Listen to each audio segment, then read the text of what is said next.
So one of the big nasty things that you have to eliminate on this path is the identity that you have about yourself, the isms that you claim.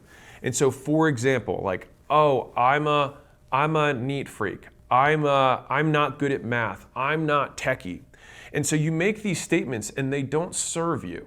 Fundamentally, you should have one razor that rules all decisions. And this is pretty cruel, but it's also the reality of the world, which is, does this thing, person, belief, make it more or less likely that I hit my goals? And so if you run every single thing you do, the actions you take, the people you hang out with, you having your phone in the room, you saying, I'm not techie, does this increase or decrease the likelihood that you hit your goals? And I'm not saying this to preach because I had one that I dealt with for a long time. So I always considered myself to be bad at math.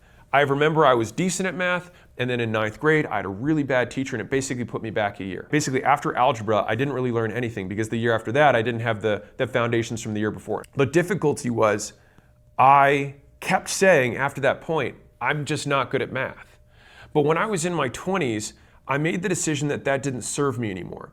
And so I was like, okay, well, what would I have to do to feel like I was good at math? And I was like, well, people who can do math in their head, I think that's a pretty cool thing. And so I didn't use a calculator for anything for years. And then I learned, I made a lot of mistakes in the beginning, but then I got better and better at doing math in my head. And I would check it, obviously, after I was done, but I always let my head try and do it first. And so nowadays, if you were to ask people, man, is Alex good at math? They're like, dude, he just rattles off numbers like crazy. But the thing is that until I was in my 20s, I thought I was bad at math. And so it's like, we are so much more pliable than we think we are. And we had something that set us on a trajectory a little bit earlier in life that just gave us maybe a little bit of disadvantage. Fine, because you just have to get over it. Everyone's childhood was difficult. And if you want to win the award for hardest childhood, congrats, you win. You feel better? Right. No one cares about what happened to you then, only what you can make happen now. Identity is a lie.